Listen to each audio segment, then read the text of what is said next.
En direct sur l'île Mode. Erev Tov, shalom à toutes et shalom à tous.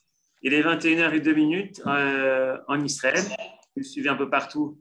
Il est peut-être une heure différente. En tous les cas, c'est toujours un plaisir de se retrouver avec le cours toutes les 2 semaines avec le Rav Eli Kling. Erev Tov, Rav, comment ça va? Salut, tout va bien, tout va bien, tout va bien. Alors, on se prépare, c'est déjà la fin des vacances. On sent déjà le mois des Louls, on commence bientôt.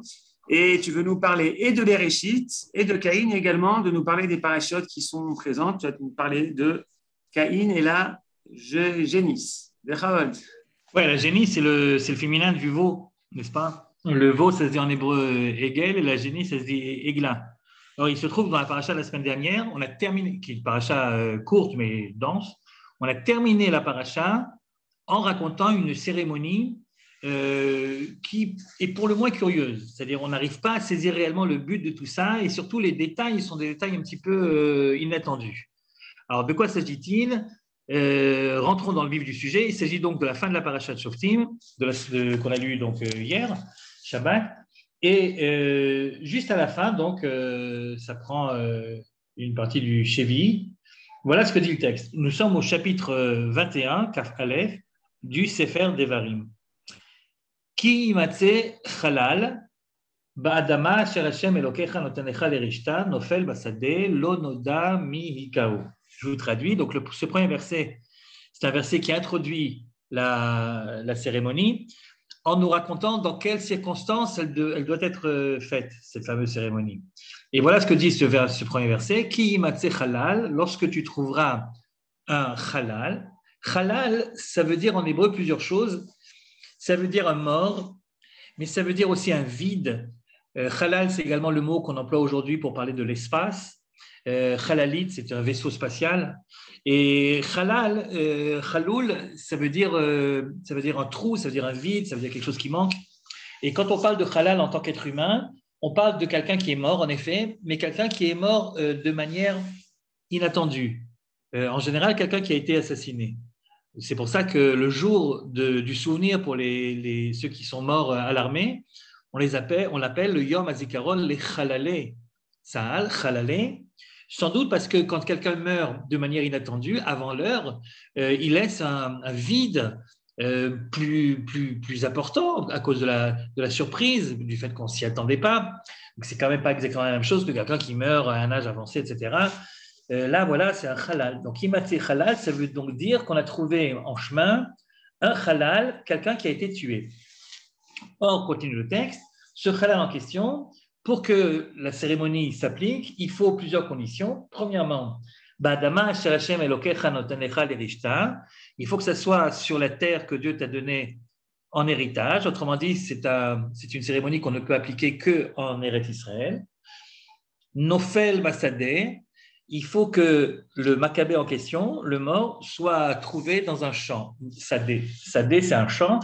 La Torah connaît 2 espaces différents, ce qu'on appelle le Sadé et, par opposition, la Ir. Ir, c'est une ville, Sadé, c'est un champ, la campagne.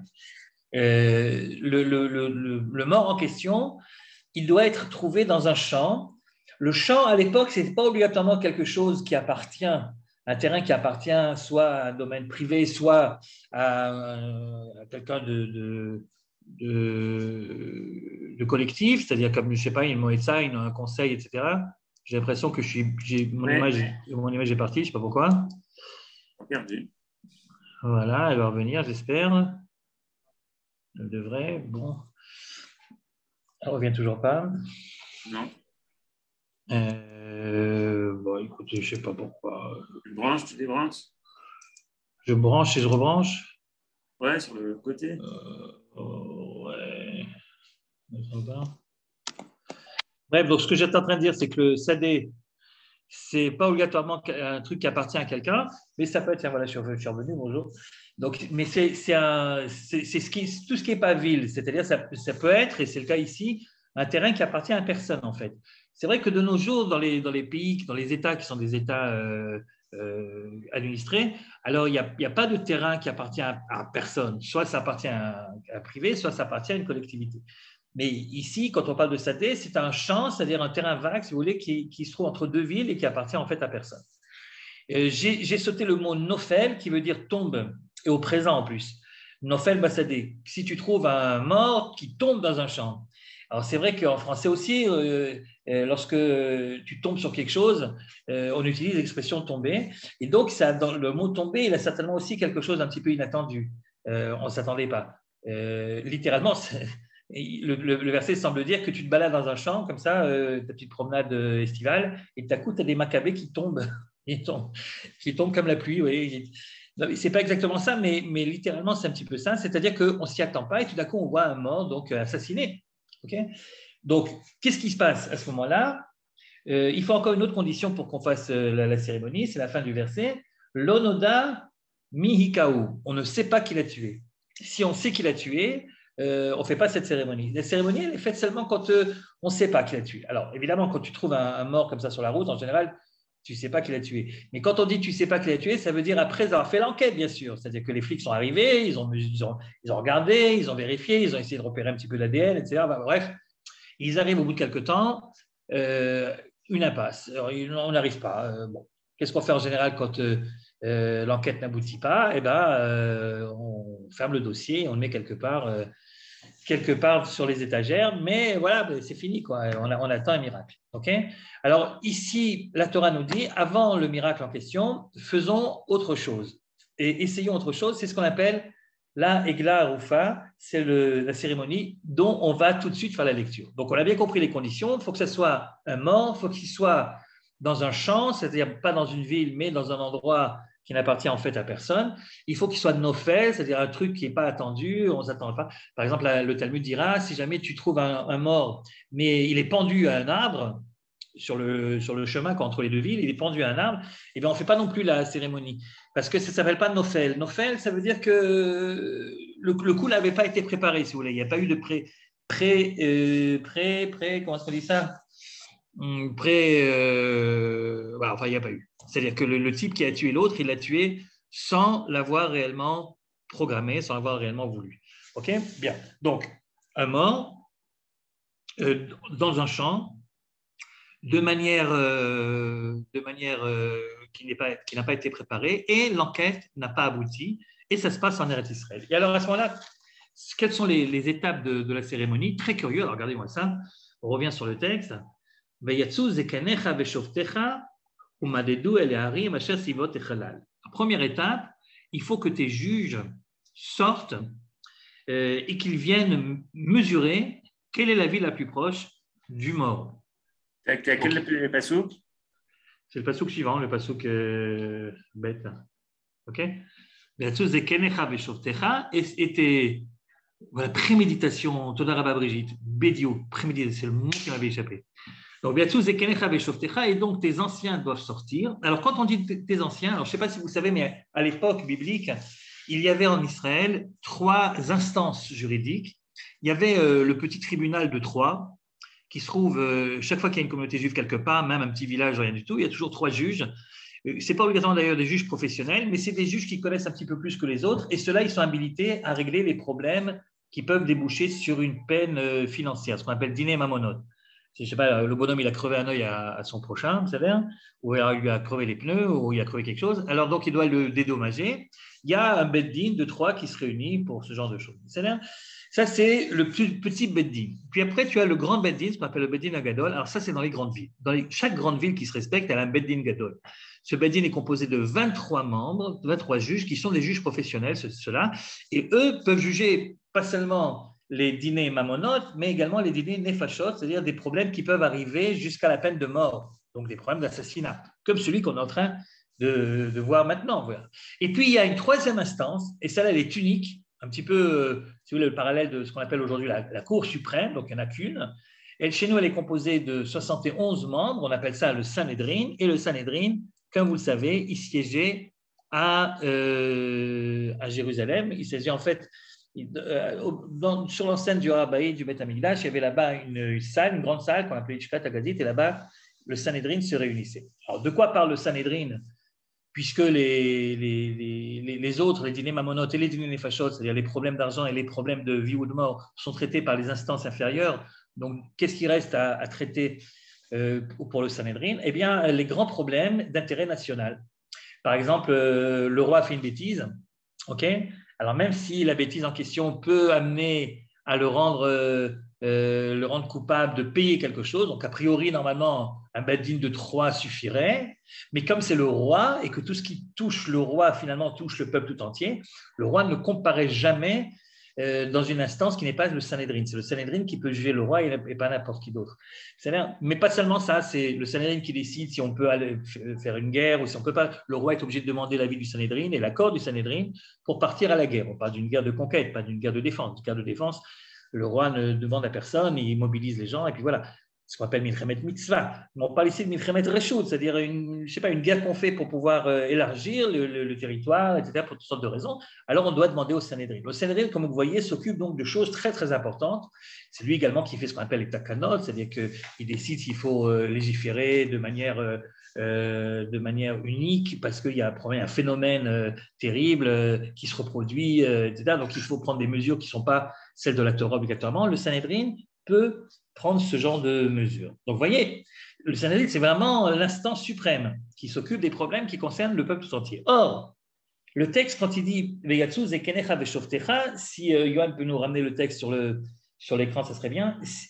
Lorsque le texte dit « Lorsque tes anciens zekenecha, zekenim, shoftecha », tes juges sortiront, et ce n'est pas précisé les juges de la ville. Alors, quand ce n'est pas précisé les juges de la ville, chaque fois dans la Torah, c'est écrit « zekenecha », tes juges, de manière générale, c'est toujours les juges du Sanhedrin. Autrement dit, il faut que ceux de Jérusalem se déplacent jusqu'à ce terrain vague et viennent mesurer.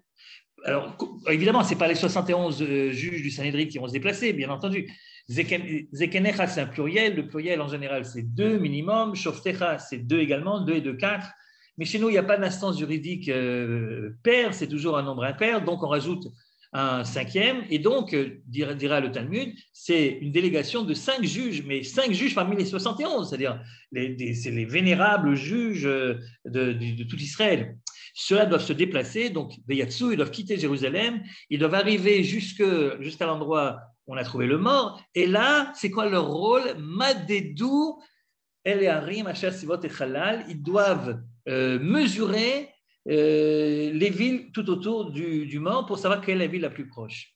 Cette opération technique de mesure, c'est quand même très curieux qu'on ait besoin de faire intervenir des gens du Sanhedrin à Guédola pour un truc pareil.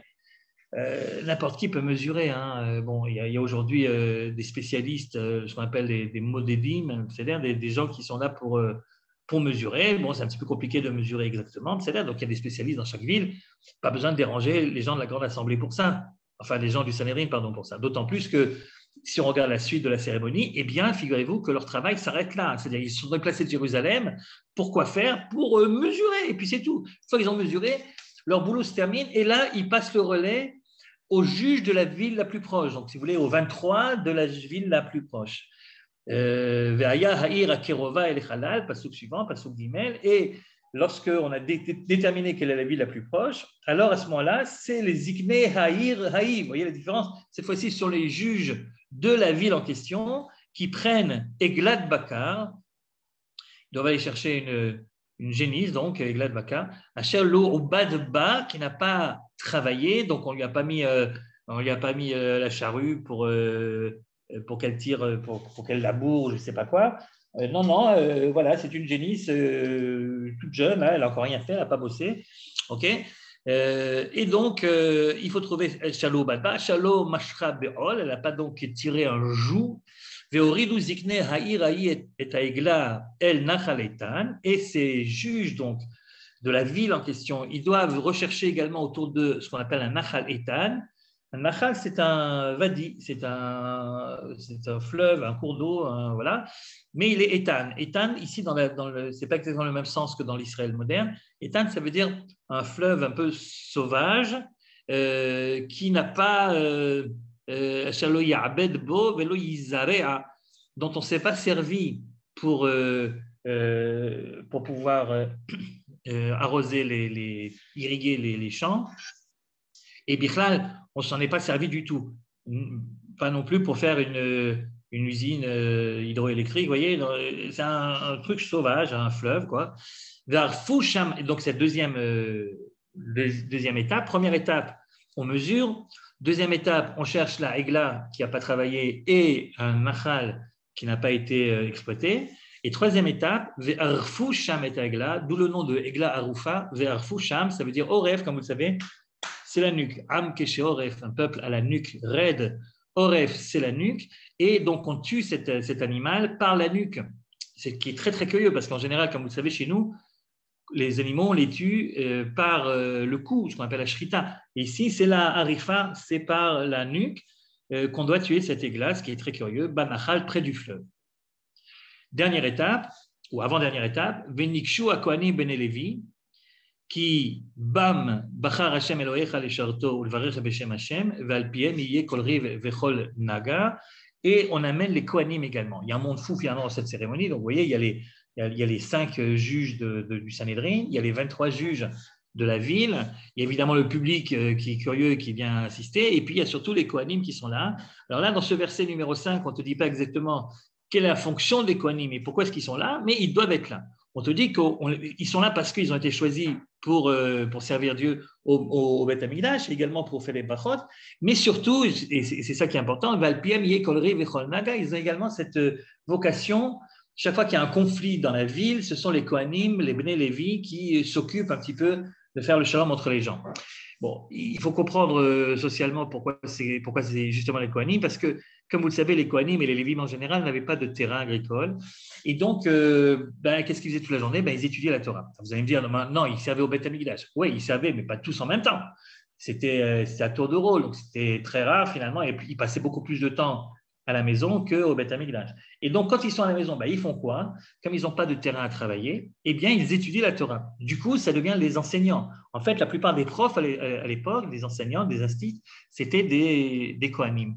Et comme à l'époque en France, la fameuse, vous savez, au 19e, quand l'instituteur du petit village, eh bien, il avait un rôle beaucoup plus important qu'instituteur. C'était également le bonhomme qu'on consultait quand il y avait un problème, quand il y avait un conflit. C'est le sage, si vous voulez, qui devait régler les conflits entre les gens.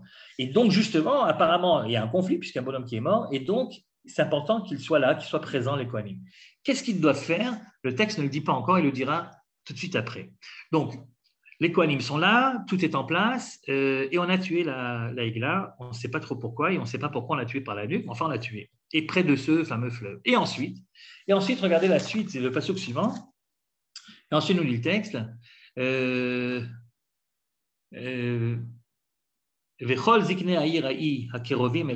Et tous les juges de la ville la plus proche, donc tous les 23, ils doivent l'ilchot c'est-à-dire se laver les mains. C'est le passage suivant, Yohan. Ils doivent donc se laver les mains près de la fameuse Egla, près du Nachal.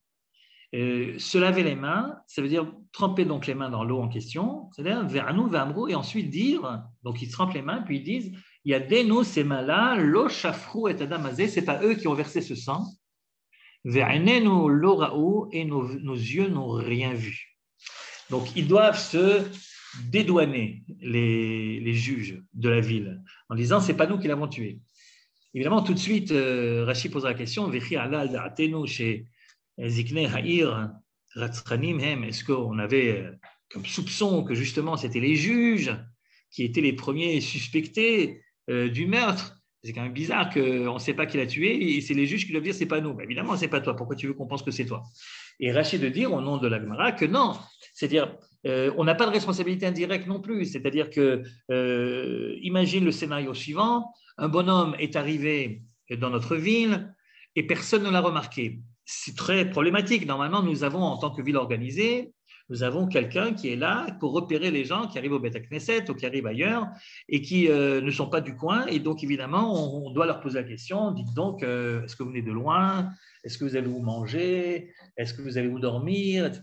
Donc, il y a un réseau, si vous voulez, social qui est mis sur place. mis en place et qui doit normalement s'occuper de ce genre de choses. Or, imaginez qu'on n'a pas fait notre travail, que les juges n'ont pas mis ce réseau en place et que le bonhomme passe 2 ou 3 jours dans cette ville sans être invité, sans que personne lui demande ce qu'il fait là-bas. Finalement, il ressort de la ville plus affamé encore que ce qu'il n'était quand il est venu. Je rappelle qu'à l'époque, les voyages, c'était des longs voyages, hein, ce n'était pas en quelques heures tu fais le tour du pays. Et donc, il ressort, il quitte la ville, il est très affamé, il voit en chemin un bonhomme qu'il ne connaît pas et qui a de quoi manger sur lui, parce que lui, il a apporté de quoi manger, ok, et puis lui dit, je t'en prie, donne-moi un bout de pain parce que je crève de faim. Et l'autre lui dit, ah non, c'est mon bout de pain, je ne te donne rien du tout. Il s'ensuit donc une bagarre, et finalement, il y en a un qui tue l'autre. Ok, voilà un scénario qui peut arriver. Si c'est ce scénario-là qui est arrivé, ça veut dire que nous, les juges de la ville, on n'a pas fait notre boulot. Parce que normalement, ça ne devrait pas arriver, ça. Normalement, on devrait s'occuper des étrangers qui arrivent chez nous. Et donc, la première chose qu'ils doivent faire, ça fait partie de cette fameuse cérémonie, c'est dire, voilà, ce n'est pas nous qui l'avons tué, il y a des nolos, Shafro et Tadamazé, on ne l'a pas tué, ni directement, bien sûr, mais ni indirectement non plus. On n'a rien vu, on ne sait pas du tout ce qui s'est passé.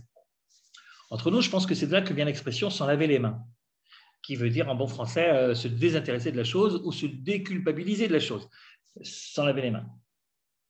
Il me semble que dans le Nouveau Testament, c'est ce qu'il fait Ponce Pilate là-bas.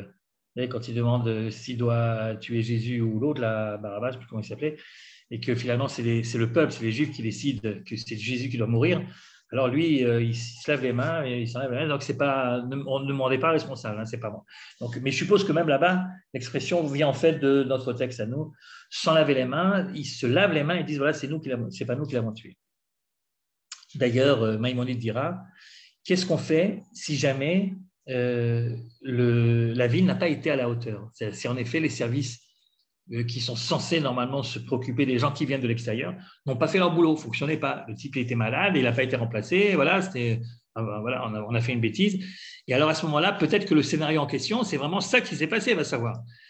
Alors qu'est-ce qu'on fait? On fait la cérémonie, on ne fait pas la cérémonie. Dit Maïmonide, on fait la cérémonie, mais on saute ce passage. C'est-à-dire, les juges ne disent pas c'est pas ses mains qui l'ont tué, parce qu'elle va savoir. Peut-être que c'est oui les mains qui l'ont tué. Elle va savoir.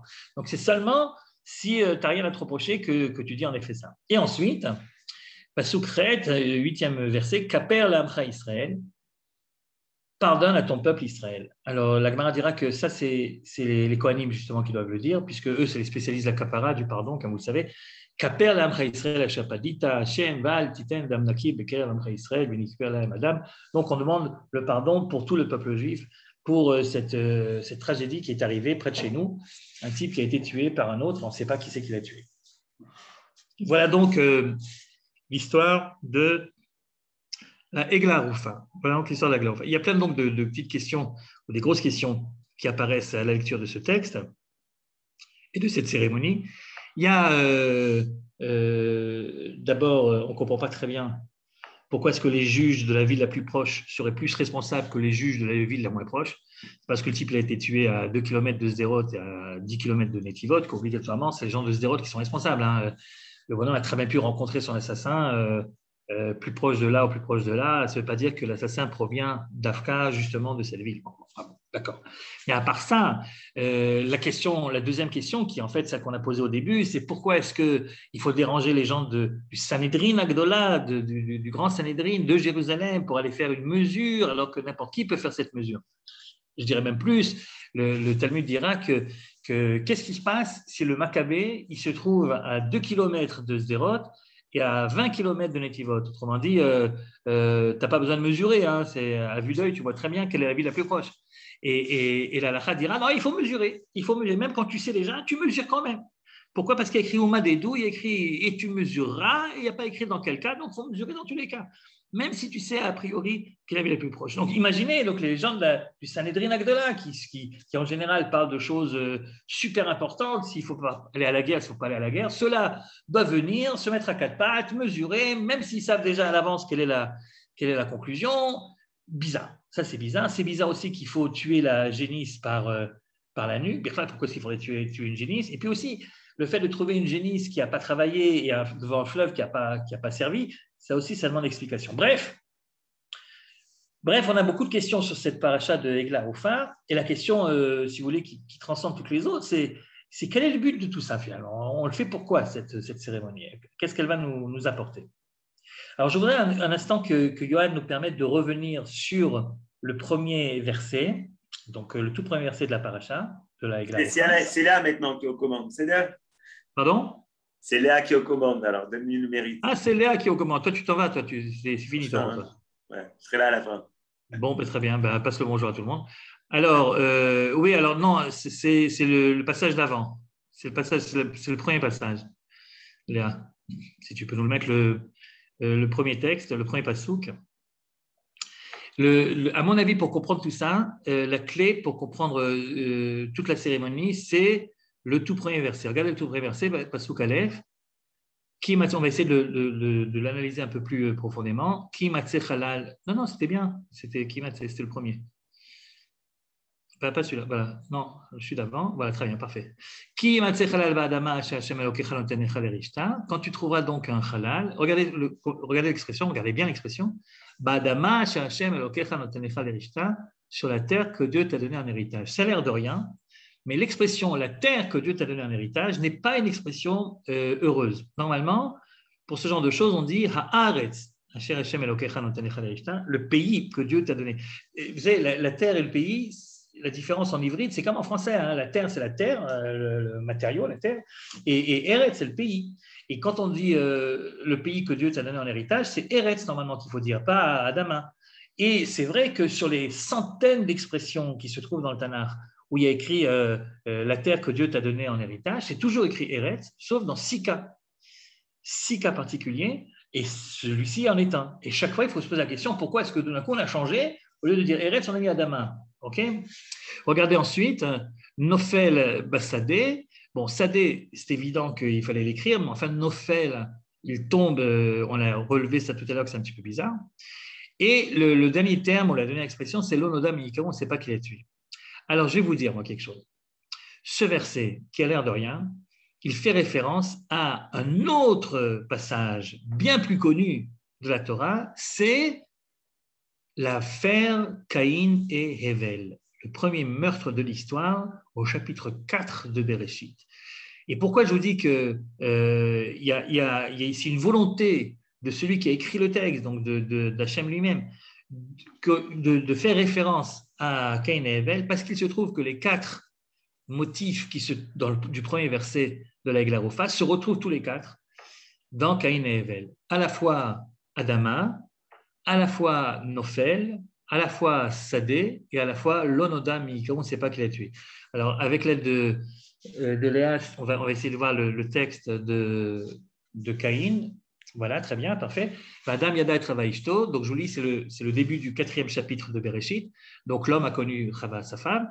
Tahar, elle fut enceinte. Telel et Caïn, Tomer Kaniti Ish et Hashem, on va pas s'étendre là-dessus. Donc elle appelle Caïn parce que ça vient de Kaniti, très bien, ok.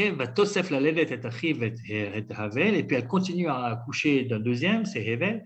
Et Hevel devient Ro'etzon, c'est-à-dire berger, alors que Caïn aya Obed Adama. Alors regardez, la première fois dans ce petit texte que le mot Adama arrive, c'est pour nous dire quelle est la profession, l'occupation de Caïn. Il était Obed Adama, il était agriculteur. Très bien.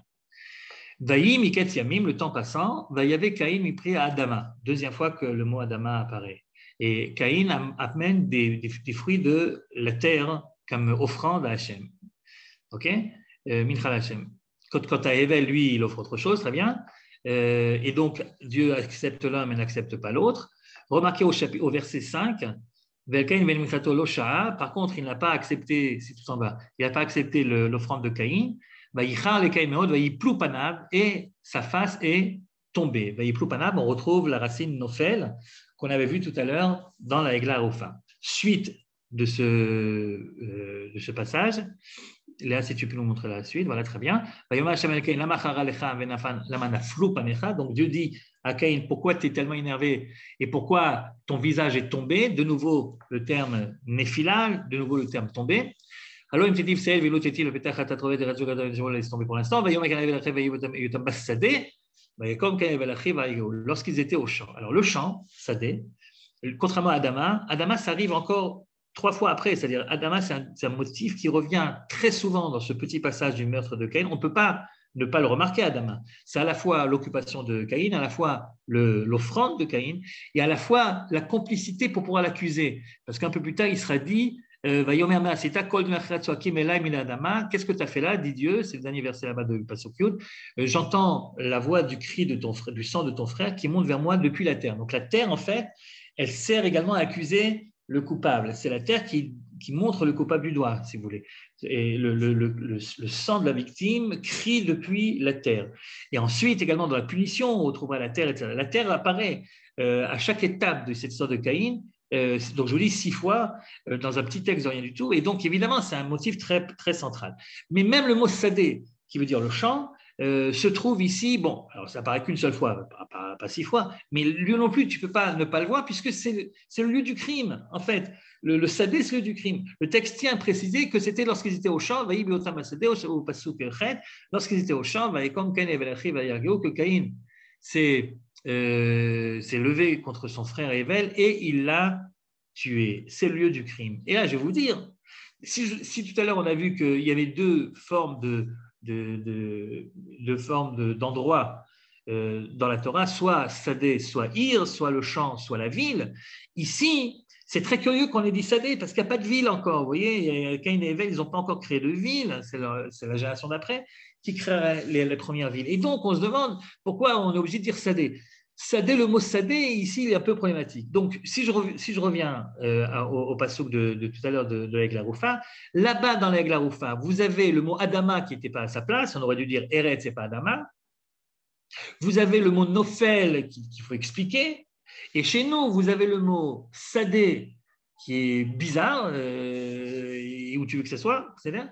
Et puis enfin, l'Onodamika. L'Onodamika, c'est-à-dire on ne sait pas qui l'a tué. Alors vous allez me dire, oui, mais non, Caïn, on sait qui l'a tué, l'assassin c'est Caïn, c'est évident. Oui, c'est évident. Sauf que tout le monde fait comme si il ne savait pas. Regardez, Vayomer Hashem el Caïn, pas sous tête, Vayomer Hashem el Caïn et Hevel Achicha. Donc après le meurtre, il y a Dieu qui demande à Caïn où est passé ton frère Hevel, et Caïn lui répond Lo yadati, je ne sais pas. Donc et Dieu et Caïn font comme s'ils ne savaient pas l'Onoda Mika, ou comme si on ne savait pas qu'il avait tué. Alors moi je vous dis que lorsque vous trouvez comme ça dans un seul petit verset, le premier verset de la Egla Roufa, quand vous retrouvez dans un seul petit verset 4 motifs, et les 4 se retrouvent également dans la fameuse paracha de Caïn et Hevel, ce n'est pas un hasard. S'il y avait écrit juste Adama, qui est bizarre, on aurait dû dire Eretz, et que Adama se retrouve dans l'histoire de Caïn, j'en aurais pas fait tout un plat. Ça peut arriver, c'est une coïncidence. Mais s'il y a Adama, Nofel, Sadé, Lonodami, Kaou, les 4 motifs du premier verset de l'Egla Roufa, les 4 se retrouvent dans Caïn et Hevel, ce n'est pas un hasard. C'est qu'on voulait que lorsque tu étudies l'histoire de la Egla Roufa, eh bien, tu penses automatiquement à l'histoire de Caïn et Hevel. J'allais presque dire qu'au contraire est vrai aussi, quand tu étudies Caïn et Hevel, tu penses à l'Egla Roufa, sauf que l'histoire de Caïn est quand même bien plus connue, et puis surtout, elle vient au début, elle vient au chapitre 4, alors que l'histoire de l'Egla Roufa vient à la fin de la Torah, donc dans le livre de Devarim. Donc, quand tu lis l'Egla Roufa, tu devrais normalement, puisque tu as déjà lu la Torah, tu devrais normalement te rappeler de la paracha de l'affaire de Caïn. C'est ce qu'on appelle les Hagbalot, les Shoniot, c'est-à-dire les parallèles linguistiques. Lorsque tu as comme ça des mots qui reviennent très groupés comme ça, des mots qui reviennent et qui appartiennent toutes à une autre paracha, c'est sans doute qu'on va faire le rapport entre les deux. Bon, une fois que tu as dit ça, tu n'as encore pas dit grand-chose. Dis, ok, d'accord, il y a un rapport à faire entre les deux, mais pourquoi ? Pourquoi est-ce qu'on a tenu tellement à ce qu'en étudiant la Egla Roufa, tu te rappelles de Caïn ? Et là, on arrive, si vous voulez, au cœur du problème, et dans les quelques minutes qui me restent, je vais essayer de vous dire ce que j'en pense. Pourquoi est-ce qu'on veut absolument faire le rapport entre Caïn, d'une part, l'affaire Caïn, l'affaire Hevel, et l'histoire de la Egla Roufa. Alors, d'abord, le seul point commun entre les deux affaires, c'est que c'est un crime. Il y a un type qui a été assassiné ici, il y a un type qui a été assassiné là-bas. Mais là s'arrête finalement le rapport, parce que la vérité, tout sépare les deux affaires. Quand tu lis l'histoire de Caïn et Hevel pour la première fois, d'ailleurs pour la 10e aussi, quand tu lis l'histoire de Caïn et Hevel, tu te dis, mais c'est incroyable ce qui est en train de se passer là. Le premier meurtre de l'histoire est un fratricide. Et non seulement tu es en train de lire le premier meurtre de l'histoire, ce qui est vraiment une tragédie, mais en plus tu t'aperçois que le premier qui tue l'autre, c'est un frère qui tue son frère. C'est quand même traumatisant. Et puis, non mais c'est vrai parce que c'est pas seulement que c'est un fratricide, c'est que c'est la première fois qu'il y a une fratrie, vous voyez. C'est-à-dire qu'il y a Adam et Chava qui viennent d'être créés, puis finalement ils ont comme enfant Caïn et Evel, et hop, dès qu'il y a des frères, il y a un meurtre. Dès qu'il y a des frères, il y a un fratricide. Mais c'est très choquant. Imaginez par exemple que la Torah leur a raconté, je ne sais pas, 50 histoires de fraternité réussies, et qu'à la 51e, un frère tue un autre frère. On se serait dit, bon, ben, c'est bien dramatique, d'accord, mais enfin, ça peut arriver. Mais ce n'est pas la norme. Mais c'est pas la norme. Tandis que là, tu commences l'histoire de la fraternité en Israël par un fratricide. Comme pour te dire, le fait que deux frères s'entendent, ce n'est pas évident du tout. A priori, quand il y a deux frères, il y en a un qui tue l'autre. A priori, quand il y a deux frères, il y en a un qui tue l'autre. C'est ça que ça veut dire, que Caïn tue son frère Abel, que le premier frère de l'histoire tue son frère. Et quand tu continues d'ailleurs la lecture du livre de Bereshit dans son ensemble, tu t'aperçois que ça ne va pas s'arranger. C'est à chaque fois qu'il y a des frères, il y a un problème. Ça ne va pas toujours jusqu'au meurtre, d'accord, mais chaque fois, il y a un problème. Il y a un type qui veut tuer l'autre, il est obligé de partir, il fuit, ils ne s'entendent pas, ils se séparent, l'histoire d'Abraham et Lot. Après, il y a Ishmaël qui doit partir, ils doivent se séparer, il y a Yaakov, n'en parlons pas, et puis Yosef, carrément, où ils se vendent, ils manquent de se tuer. Enfin, l'histoire de la fraternité dans le livre de Bereshit est une histoire terrible, une histoire qui est en tout cas pas évidente du tout. Tu as l'impression que le but du livre, c'est de te dire, la fraternité, ça ne va pas de soi, il faut la travailler pour réussir, et quelquefois, elle ne s'obtient qu'après de longs sacrifices et de grandes douleurs, comme dans les cas de Yosef, où c'est vrai qu'à la fin, il y a un happy end, tout le monde s'embrasse, etc. Mais enfin, qu'est-ce qu'ils ont souffert juste pour en arriver là? Qu'est-ce qu'ils ont souffert pour en arriver là? Donc, quand tu lis l'histoire de Caïn et Abel, tu ne peux pas ne pas être retourné, ne pas être choqué par ce que tu es en train de voir. La Egla Roufa parle du cas du crime le moins choquant possible. C'est-à-dire, premièrement, tu ne connais pas l'assassin. Deuxièmement, tu ne connais pas la victime. Puis troisièmement, ça ne s'est pas passé près de chez toi. Ça s'est passé dans un endroit qui appartient à personne. Et bien, quand tu n'as rien pour te rattacher, quand il n'y a pas la connaissance soit de l'endroit, soit du bonhomme, et bien, tu as tendance à ne pas faire attention. Le fait sera certainement rapporté dans les journaux, en page 25, dans les faits divers. C'est-à-dire, il y a des gens qui sont assassinés, ça arrive, il y a des gens qui meurent en voiture aussi. On ne va pas porter le deuil à chaque fois qu'on apprend qu'il y a un type qui est mort en voiture, vous voyez. C'est bien dramatique, mais ça arrive tout le temps. Et donc, le crime de la Egla Roufa, tu as toutes les raisons du monde de ne pas te sentir concerné. Et c'est vrai que le lieu également est important. Lorsqu'il se passe quelque chose de grave à côté de chez toi, même si tu ne connais pas les protagonistes, tu te sens concerné. Moi, je me souviens de ces années 2000, vous savez, quand il y avait des attentats tous les jours. Et un jour, j'arrive à la Mikhlala, à Khemdat, et je devais donner cours à des Israéliennes. Et je les vois en attroupement devant une fille en pleurs, etc. Et on venait d'apprendre la veille qu'il y a eu un attentat au Dolphinarium. Je ne sais pas si vous vous souvenez. Dolphinarium, cette boîte de jeunes. Il y avait un attentat juste avant. Il y avait je ne sais plus combien de morts là-bas. Bon. Et donc, la fille était effondrée. Et je demande à ses copines, mais je ne comprends pas. Elle connaissait l'une des victimes? Pas du tout. Pourquoi elle est tellement effondrée? Malheureusement, les attentats, il y en avait à l'époque tout le temps, pratiquement tous les jours. Qu'est-ce qui fait que tout d'un coup, elle est tellement effondrée? Et ils m'ont dit, mais parce qu'elle n'arrête pas de dire et de répéter, mais j'y suis passé il y a une semaine, je suis passé devant il y a une semaine. C'est-à-dire qu'elle est passée devant le Dolphinarium et ça suffit pour créer une empathie chez elle. Voilà, j'étais à côté, voilà, je ne connais personne de ce qui s'est passé, je ne connais personne, je ne connais pas le bonhomme qui a mis la bombe, je ne connais pas les jeunes qui sont morts là-bas, mais je suis passé à côté. Donc, il faut psychologiquement que tu aies un repère quelconque avec l'affaire pour te sentir concerné. Si tu ne connais pas la victime, tu ne connais pas l'assassin et ce n'est pas à côté de chez toi, il y a toutes les chances du monde que tu ne fasses pas attention. Et c'est sans doute la première des raisons pour laquelle on a créé cette cérémonie de la Egla Roufa. Il ne sera pas dit qu'en Israël, un crime est commis et que tout le monde s'en fout. Alors, quand ça se passe dans une ville, on ne fait pas la cérémonie parce qu'il y a toujours des voisins qui sont au courant, qui connaissent quelqu'un, qui connaissent le lieu, etc.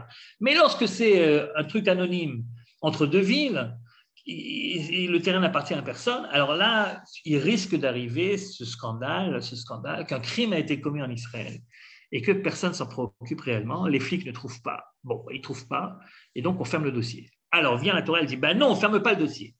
On ne ferme pas le dossier, on fait un grand coup de com', et pour montrer qu'il s'est passé quelque chose de grave. Et c'est pour ça qu'on prend les hommes du Sanhedrin Agdola. Bien sûr que n'importe qui pourrait faire le travail technique de mesurer, bien sûr, mais quand ils verront que c'est les 5 juges parmi les plus grands juges d'Israël, parmi le Sanhedrin Agdola, qui viennent depuis Jérusalem jusque là-bas, ils perdent une journée de travail, donc pour faire quoi finalement? Pour mesurer. Les gens qui sont autour se disent « Waouh, il s'est passé quelque chose de grave. » Vous voyez, il s'est passé quelque chose de grave. C'est-à-dire que lorsque c'est sans doute la raison pour laquelle on a obligé de mesurer, même lorsque tu sais à l'avance quelle est la ville la plus proche. Tu mesures parce que le fait de mesurer, c'est ça qui donne de l'importance, si vous voulez, à l'événement. Tu mesures, il s'est passé quelque chose, il s'est passé quelque chose. Un meurtre a été commis en Israël, il s'est passé quelque chose, et ça réveille donc les consciences. Donc la première, si vous voulez, justification de la cérémonie, c'est pour nous dire que lorsque un bonhomme tue un autre bonhomme, eh bien, c'est comme si Caïn tuait Hével une deuxième fois. C'est comme disait Enrico Macias, on est tous des frères. Et comme on est tous des frères, eh bien, on devrait normalement se sentir concerné chaque fois qu'il y a un bonhomme qui tue un autre bonhomme. Ce qui se passe, c'est que on ne peut pas réellement se sentir bouleversé à chaque fois, et donc on a tendance à ne pas faire attention. Et bien la Torah, elle te dit, très bien, ok, alors on va t'aider à faire attention, on va faire un grand truc, et comme ça tu vas voir que ce n'est pas n'importe quoi, c'est un bonhomme qui a tué un autre bonhomme. Chaque fois que quelqu'un tue quelqu'un, c'est comme si Caïn tuait de nouveau Hével. Et Maïmonide dira que sans doute, peut-être, il faut espérer que des témoins se réveillent. C'est en voyant qu'on fait tout un truc autour, alors tout d'un coup, ça peut éveiller des gens qui disent « Ah bah oui, en effet, tiens, maintenant que tu m'en parles, j'ai vu un bonhomme qui partait et qui était un petit peu essoufflé, etc. Et ça m'a semblé un petit peu louche, je n'ai pas fait attention à l'époque, mais maintenant qu'on en parle, voilà. » Donc le Rambam dit « Des témoins peuvent se réveiller. » Peut-être même, dit le Rambam, l'assassin, voyant tous les faits que ça fait, peut-être qu'il va se livrer lui-même à la police à ce moment-là en voyant que c'est quelque chose de très grave. C'est-à-dire que cette cérémonie de Egla Roufa, comme elle essaye de remuer les consciences, elle peut provoquer également une réouverture du dossier. Il y avait en Israël, il y a encore quelques années, une émission à la télé qui s'appelait Beshidur Choker, où il s'agissait de prendre des faits divers qui sont réellement arrivés. Mais l'Onoda Miikaou, on ne sait pas, l'enquête de justice n'a pas abouti, donc on ne sait pas très bien ce qui s'est passé. Et donc, il y a une émission où d'abord, il y a le commissaire, le flic qui est chargé de l'affaire qui raconte l'histoire. Il y a un journaliste hyper connu qui est assis à côté de lui. Et il y a des acteurs qui jouent la scène au plus près. Si c'est une voiture rouge, etc. Oui. Et puis, on fait appel aux témoins. Et là, tout d'un coup, derrière le flic et le journaliste, il y a une vitre. Et derrière la vitre, il y a des fliquettes qui répondent au téléphone. C'est quoi les téléphones? C'est les gens qui voient l'émission et qui les appellent en disant « Oui, il me semble qu'en effet, ce jour-là, j'ai vu quelque chose, etc. » Et l'enquête est rouverte grâce à cela. Et les études qui ont été faites après sur ce genre d'émission ont montré que 80% des cas qui ont été présentés ont été finalement élucidés grâce au fait qu'on en a fait tout un drame. Et moi, j'ai toujours été impressionné par ça. Je dis, mais les types qui téléphonent, ils disent, oui, en effet, j'ai vu la voiture rouge. Ben, tu l'as vu la voiture rouge, pourquoi tu n'as pas téléphoné avant? Tu l'as vu dans le journal qu'il y avait un crime qui s'est passé, il y avait une voiture rouge, pourquoi tu n'as pas appelé avant?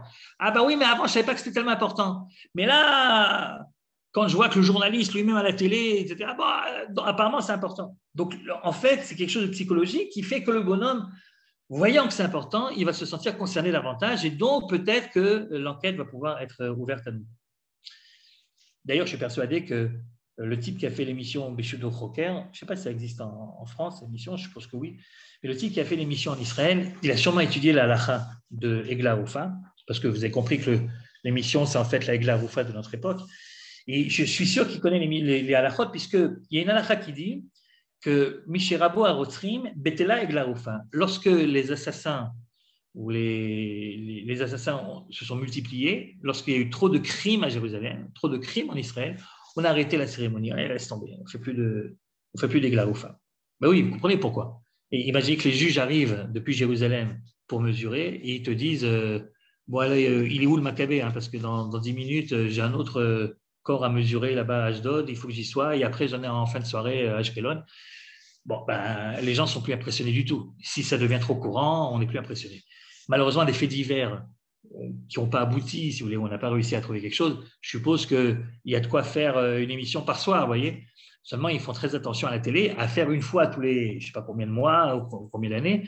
Pourquoi? Ben justement, pour que c'est encore de l'impact. Si on fait ça tout le temps, les gens, finalement, n'appelleront plus. Vous voyez, donc la première raison pour laquelle on a voulu comparer Caïn et Èvel à l'histoire de l'aigle aux femmes, c'est justement pour remuer les consciences. Il s'est passé quelque chose de grave. Quelqu'un a tué quelqu'un. Quelqu'un a tué quelqu'un. Premièrement. Deuxièmement, le rapport entre Egla, Roufa et Caïn et Èvel vient mettre l'accent sur la notion de responsabilité. Vous avez bien sûr remarqué, quand on a lu l'histoire de la Egla Roufa, que la Torah fait intervenir par cercle, si vous voulez, concentrique, fait intervenir tout un tas de gens qui ne sont pas les meurtriers, mais qui ont une part de responsabilité ou qui pourraient avoir une part de responsabilité dans ce qui est arrivé. Soit parce qu'ils ont dit quelque chose qu'ils n'auraient pas dû dire, soit parce qu'ils n'ont pas dit quelque chose qu'ils auraient dû dire, soit parce qu'ils ont fait quelque chose qu'ils n'auraient pas dû faire, soit parce qu'ils n'ont pas fait quelque chose qu'ils auraient dû faire. En tout cas, il y a, chaque fois en fait qu'il y a un meurtre, il y a toujours autour du coupable toutes sortes de responsables. Et l'un des buts de la Egla Roufa, c'est de profiter, si on peut se permettre l'expression, de profiter de ce crime pour essayer de rechercher des responsables. Alors, dans les sacs concentriques qui sont cités dans le Chumash, vous avez autour de cette victime qu'on ne connaît pas vraiment, vous avez les juges de la ville la plus proche, premier cercle, vous avez les instituteurs, les Kohanim de la ville en question, deuxième cercle, vous avez les gens du Sanhedrin Agdola, troisième cercle, alors ça c'est les gens qui parlent au niveau national qui sont là, et puis vous avez ensuite ces fameuses prières des Kohanim qui terminent la cérémonie, qui dit Kaper le Amcha Israël, pardonne à ton peuple Israël, c'est tout le peuple finalement qui est concerné par ce qui est en train d'arriver ici. Il y a donc une volonté au-delà du coupable, et peut-être justement parce que tu n'arrives pas à mettre la main sur le coupable, il y a une volonté de chercher des responsables. C'est-à-dire, n'oublie pas que chaque fois qu'il se passe quelque chose comme ça, à côté du coupable lui-même, en général, il n'y en a qu'un coupable, c'est celui qui a tué, mais à côté de tout ça, il y a des responsabilités.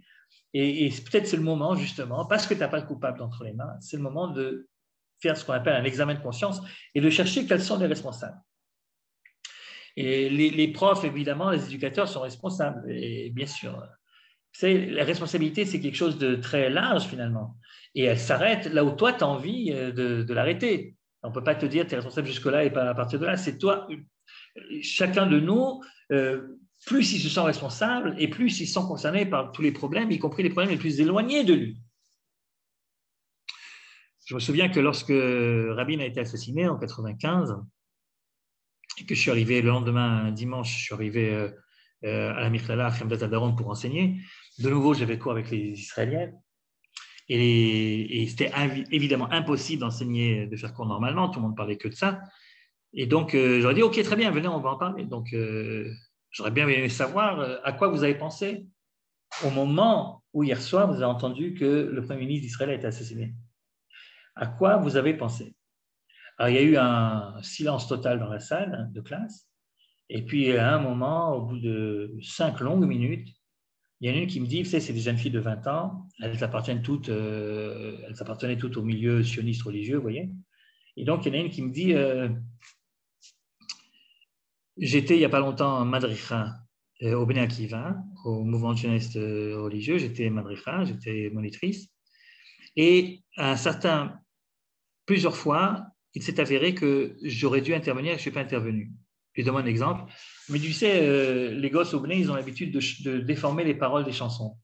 Par exemple, il y a une chanson qui s'appelle Yibane Hamikdash Yirtzion Temale, que le temple soit reconstruit. Eh bien, au lieu de chanter que le temple soit reconstruit, ils chantaient que la mosquée explose. Yitpotset Misgad. ça rentrait dans les mots, ça sonnait bien, etc. Et la fille, elle me dit, j'ai appris la mort de Rabin et je me suis dit, j'aurais dû intervenir, j'aurais dû leur dire, c'est pas comme ça qu'on chante. Regardez ce qui se passe dans la tête de cette jeune fille. Elle ne connaît pas le bonhomme, elle ne connaît pas l'assassin, etc. Aucun rapport finalement avec le bien qui va, avec son... Mais elle se dit que quelque part, dans ce petit cercle à elle, elle aurait pu faire en sorte que la manière de parler, la manière de chanter, la manière de voir les choses soit moins agressive. Et c'est à ça qu'elle a pensé. Et dès qu'elle a commencé à parler, sa copine d'à côté, elle a dit également quelque chose qui ressemble. Elle a dit, moi, c'est quand les gosses, on passait, bon, c'est les gosses, hein, voilà. On passait en tioul, on était dans le bus, on passait devant une église. Alors, sans doute parce qu'ils ont appris que c'est de la Vodazara, je ne sais pas quoi, et il y en a un qui crachait par terre. Et là aussi, j'aurais dû intervenir, je ne suis pas intervenu, etc., etc. Les filles ont commencé à parler et à raconter, chacune à son niveau, qu'est-ce qu'elle aurait pu ou qu'est-ce qu'elle aurait dû faire et qu'elle n'a pas fait. Et bien, c'est ça, en fait, la leçon de la Glaroufin. Il se passe quelque chose de grave. Un bonhomme a tué un autre.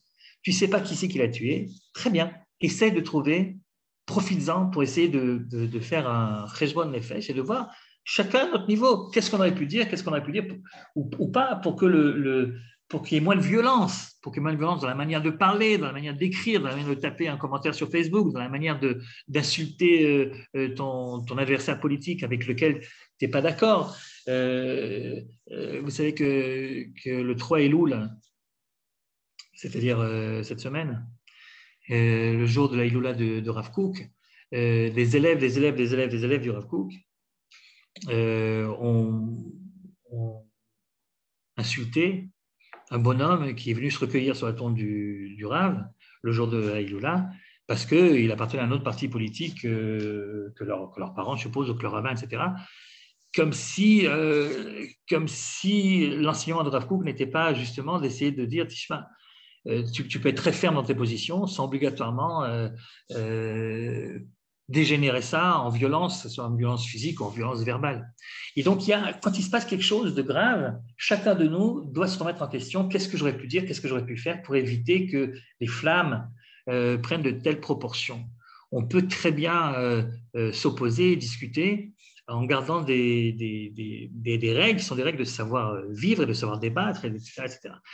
Et donc, et les instituteurs, donc les mechanchim, évidemment, qu'ils ont l'obligation de faire. Peut-être que si j'avais davantage parlé de la gravité ou de l'importance de regarder un bonhomme dans les yeux et de lui demander d'où tu viens, est-ce que tu as quoi manger, est-ce que tu as où dormir, peut-être que ça ne serait pas arrivé, va savoir. Donc, il y a cette volonté très claire de chercher des responsabilités indirectes dans l'histoire de la Glaroufin. Quel rapport avec Caïn et Hevel? Eh bien, Caïn et Hevel également, tu dois essayer, au-delà du coupable, tu dois essayer de trouver les responsables. C'est-à-dire qu'il y a également, même dans une histoire de Caïn et Hevel, où il y a évidemment 4 protagonistes maximum, hein, ils sont 4 sur l'humanité et pas plus, et malgré tout, tu peux essayer de te poser la question, qui est responsable, à part le criminel lui-même, à part Caïn.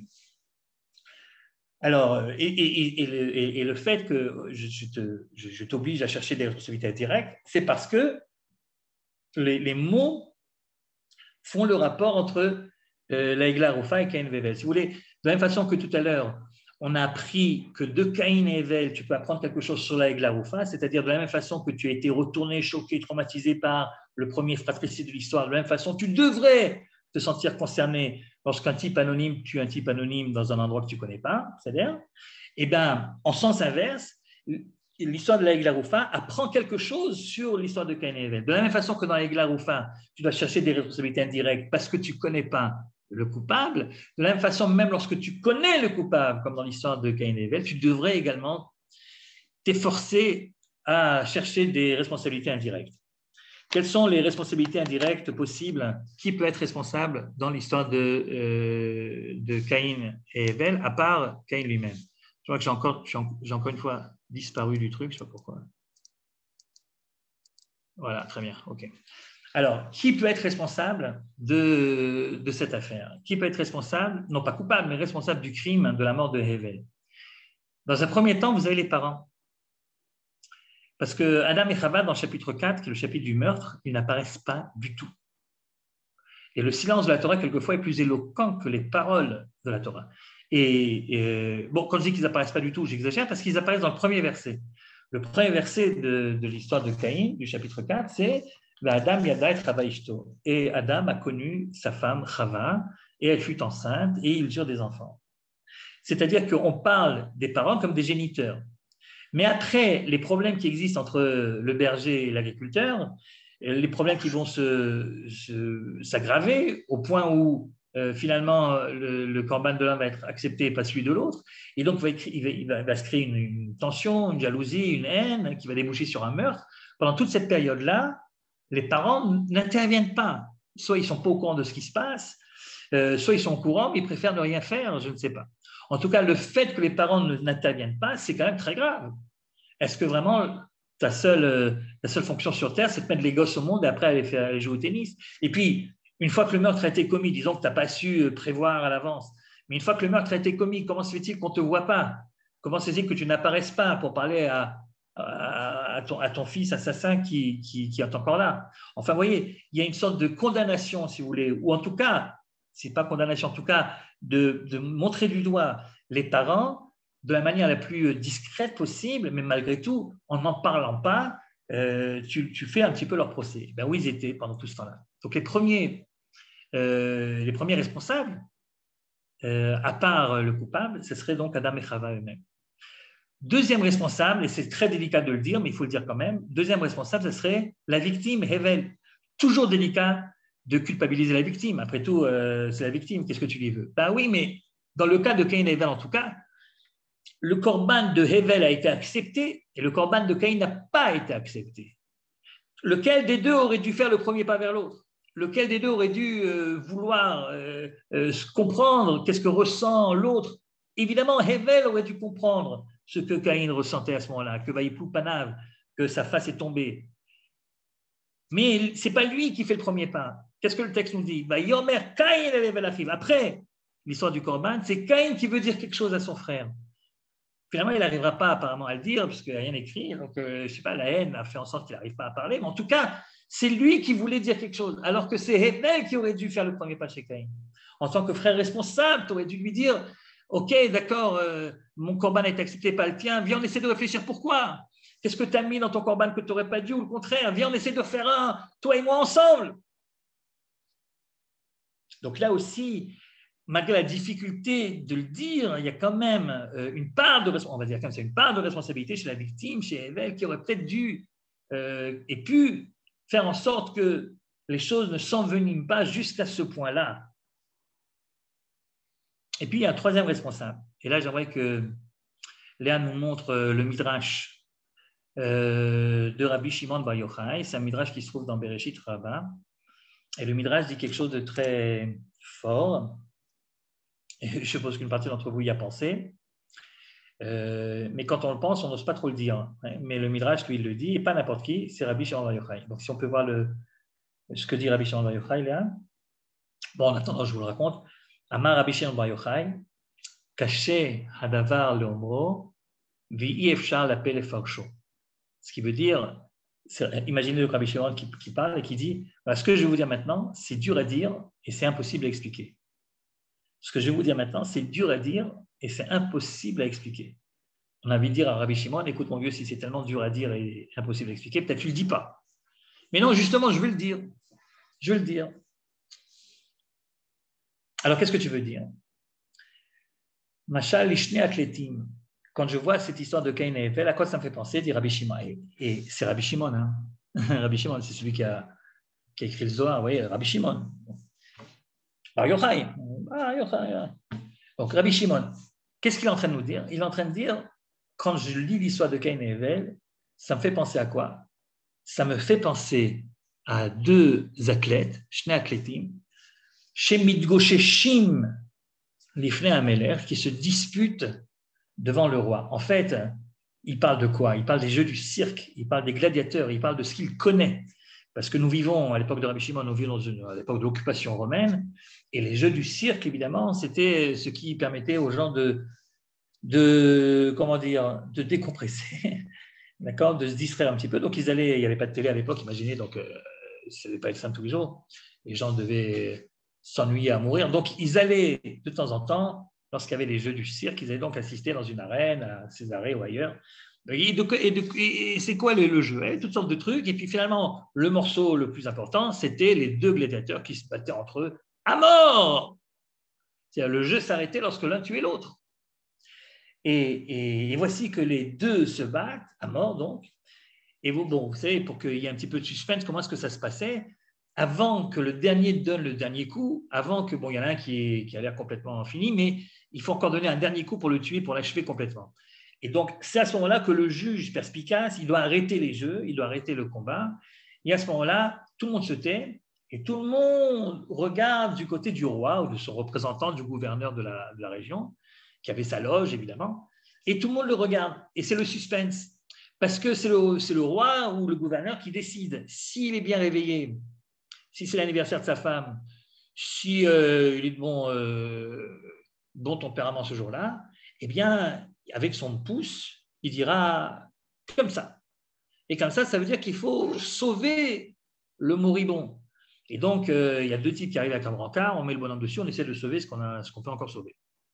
Si par contre, le roi décide par taquinerie ou parce qu'il est mal réveillé ce matin de mettre le pouce en bas, ça veut dire qu'il donne l'autorisation de donner le coup de grâce et c'est ce qui se passe. Donc le bonhomme, il donne le dernier coup et le bonhomme meurt. C'est-à-dire, et tout le monde crie « Olé !»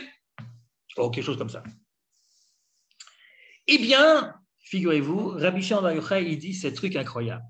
Il dit, quand je lis l'histoire de Caïn et Hevel, ça me rappelle quoi? Ça me rappelle les deux gladiateurs qui sont en train de se disputer. Ils sont en train de se disputer. Et puis, juste avant de mourir, la victime, celle qui va recevoir le dernier coup de grâce, elle crie. Elle crie, elle arrive à crier et elle dit au public, qui va oser amener mon cas devant le roi? Man yiba'e dini kdam malka. Qui va oser amener mon cas devant le roi? Qu'est-ce que ça signifie? Ça veut dire que je n'ai aucun reproche à faire à l'autre gladiateur qui est en train de me tuer.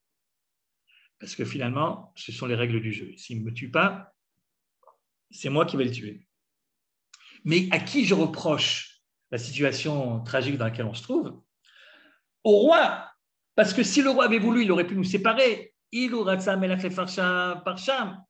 roi avait voulu, dit le Midrash, il aurait pu nous séparer. Mais le roi n'a pas voulu les séparer. Et donc, il y en a un qui a tué l'autre. Ainsi, dit Rabbi Shimon Bar Yochai, avec cette force incroyable que si aujourd'hui quelqu'un aurait dit la même chose, on aurait fait taire, on leur aurait dit tu ne peux plus monter au Sefer Torah, etc. Qu'est-ce qu'il dit Rabbi Shimon Bar Yochai? Il dit ainsi, le verset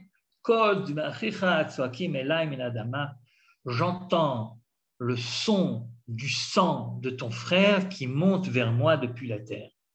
Le mot le plus important d'après Rabbi Shimon dans ce verset, c'est le mot Elai minadama, vers moi. Il faut remettre les choses dans le contexte, c'est-à-dire que Dieu vient de dire à Caïn, mais où est passé ton frère? Et Caïn de dire, je ne sais pas, suis-je le gardien de mon frère? Et donc Dieu répond à Caïn. Et en répondant à Caïn, il veut le mettre devant ses responsabilités. Donc il aurait dû dire, mais comment tu essayes de te disculper? Et pourtant, j'entends la voix du sang de ton frère qui monte vers toi depuis la terre. C'est ça qu'il aurait dû dire. Soakim elecha min adama. Et au lieu de dire elecha, qu'est-ce qu'il dit? Elai, vers moi. Alors, le premier sens du verset, celui que tout le monde a en tête, c'est que je prends sur moi la responsabilité de m'occuper de la victime. Mais Rabbi Shimon Bar Yochai, il lit le verset autrement. Et il dit non, ce n'est pas uniquement prendre responsabilité, c'est beaucoup plus que ça.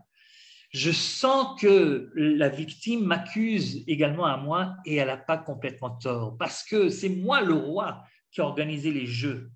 C'est-à-dire que j'aurais très bien pu créer, imaginez, que Dieu ait créé un monde où les hommes sont incapables de jalousie, sont incapables de haine, ou même s'ils étaient capables de jalousie et de haine, sont incapables de prendre la neshama de l'autre, de tuer l'autre. Imaginez qu'on ne peut pas tuer son prochain. Quel monde différent!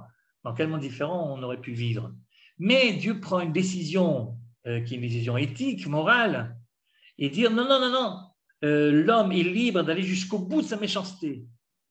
Et entre les deux valeurs, la protection de l'innocent et la liberté du coupable, je choisis, dit Dieu, la liberté du coupable. Autrement dit, le libre arbitre, pour moi, c'est plus important que de protéger l'innocent. Il faut que l'homme, pour que la vie sur Terre ait un sens moral, il faut que l'homme puisse aller jusqu'au bout de sa méchanceté. Et que je n'intervienne pas à ce moment-là. Parce que si j'interviens, ça veut dire que l'homme est plus libre. C'est un choix entre deux valeurs qu'a fait ici Dieu. Mais il en est responsable, c'est lui qui a fixé les règles du jeu. Et Rabbi Shimon Bar Yochai, quand il dit, moi ça me rappelle deux gladiateurs, c'est ça qu'il est en train de dire. Il est en train de dire, mais qu'est-ce que vous lui voulez à un bonhomme qui est en train de le tuer? Et il est en train de le tuer, mais il aurait très bien pu être créé sans cette possibilité de tuer, ou alors Dieu aurait très bien pu les séparer au dernier moment, mais il ne le fait pas. Qui est responsable? Non pas qui est coupable, le coupable c'est l'assassin, mais qui est responsable? Je me suis toujours demandé, mais pourquoi est-ce que Rabbi Shimon Bar Yochai il dit ça? C'est-à-dire, quel intérêt? Rabbi Shimon Bar Yochai, c'est quand même un éducateur, donc avant tout. Donc, quand il commence en disant c'est difficile à dire et c'est impossible à expliquer, pourquoi tu le dis? C'est quoi le message que tu veux faire passer? En disant ça me rappelle deux gladiateurs, c'est-à-dire en disant mais Dieu aussi est responsable. Mais un rabbin ne dit pas Dieu aussi est responsable, sinon qu'est-ce qu'il recherche quand il dit ça? Il me semble, je ne sais pas, on peut donner toutes sortes d'explications. Moi, il me semble que c'est justement parce que Rabbi Shimon vit une époque où il y a plein de Caïns qui se baladent dans les rues de Jérusalem, ils ont des uniformes romains, il y a plein de Hével qui sont tués pour rien. Alors le Rav en question, Rabbi Shimon Bar Yochai, il sait très bien que ces élèves qui viennent étudier au Beth Midrash, les gens dans la rue, ont des pensées qu'ils n'osent pas exprimer parce qu'ils pensent que c'est des pensées qui sont blasphématoires. Et alors, ils disent rien. Ils ne disent pas ce qu'ils pensent. Ils ne disent pas, mais où est Dieu dans le temps? Et qu'est-ce que Dieu fait? Et c'est Dieu qui est responsable. Et pourquoi il laisse les gens mourir? Et alors, Rabbi Shimon, quand il dit ce qu'il a à dire, il ne donne pas de réponse à la question.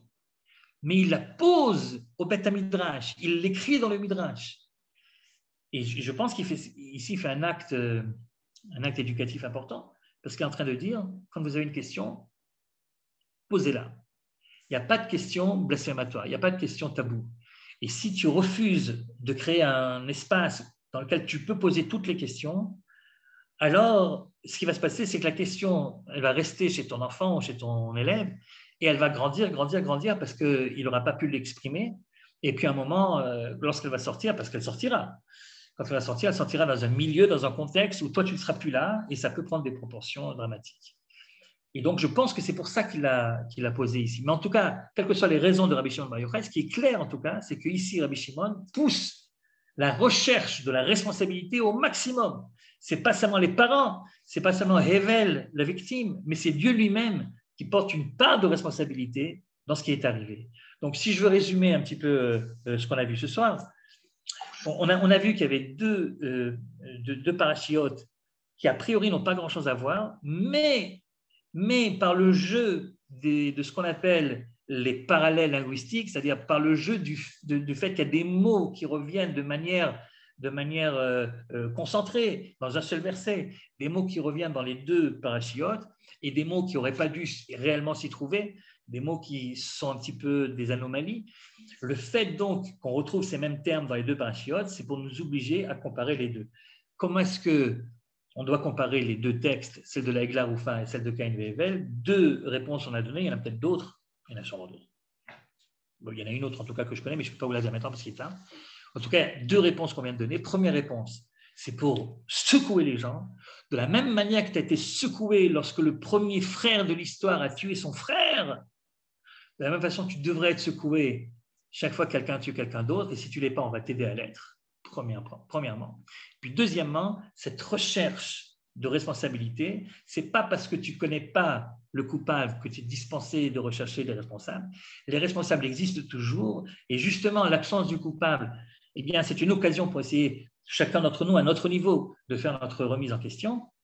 Et même lorsque le coupable est connu, et hyper connu, comme dans l'histoire de Caïn, il y a toujours des responsabilités malgré tout à rechercher. Quand on les recherche, on les trouve. Et donc, c'est l'occasion pour tout le monde, y compris peut-être pour le maître du monde, de faire son examen de conscience également. Voilà donc ce qu'on peut apprendre de ce rapprochement entre ces deux textes. Et je vous remercie de votre attention. Si vous avez des questions, c'est le moment.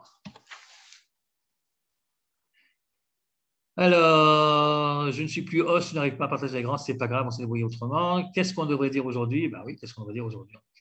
On devrait dire aujourd'hui. Alors, je ne sais pas exactement à quoi vous faites allusion, mais on devrait le dire tout le temps et on devrait le dire aujourd'hui aussi. On devrait le dire aujourd'hui aussi. C'est-à-dire qu'on est tous un petit peu responsables, on doit tous faire, à chaque fois qu'il y a quelque chose qui ne devrait pas arriver, on devrait se sentir responsable à notre niveau. On aurait peut-être dû faire quelque chose qu'on n'a pas fait ou dit quelque chose qu'on n'a pas dit, etc. Et c'est clair qu'on a une part de responsabilité, ouais, c'est sûr. Merci beaucoup. Il faudrait enlever le mute, si vous pouvez, pour qu'on puisse parler. Mais moi, je ne peux pas. Moi, je ne suis pas du tout dans le... Ah, je comprends que j'aurais pu intervenir pour éviter un... Voilà. Ça. Oui, on est responsable des espaces avec des enfants. Et puis, surtout pendant la période estivale, vous savez, en été, on a plutôt tendance à ne pas trop se mêler de ce que font nos enfants et on devrait trouver les mots justes pour pouvoir en savoir un petit peu davantage. Parce qu'on est quand même responsable. Après tout, tant qu'ils sont chez nous, ils sont chez nous. Voilà. Je ne sais pas pourquoi je suis flou sur le truc tout d'un coup. Je n'ai pas de chance avec ma caméra, moi. Je ne sais pas pourquoi je suis flou. Ah ben, comme ça, je disparais complètement, c'est encore mieux. Ah ben voilà, je suis mieux là. Alors, ben écoutez, ok, Todaraba, Yafemod. Donc, je sais pas, je sais pas comment vous enlevez le mute, donc je ne vais pas vous donner la parole. Je suis vraiment désolé, c'est uniquement par chat. Donc, s'il n'y a plus de questions, on va se dire au revoir et rendez-vous à la prochaine fois, dans 2 semaines. Bezrat Hashem, si tout se passe bien, si Dieu nous prédit jusque-là. Je vous remercie d'avoir été présent. À très bientôt. Litron, bye bye.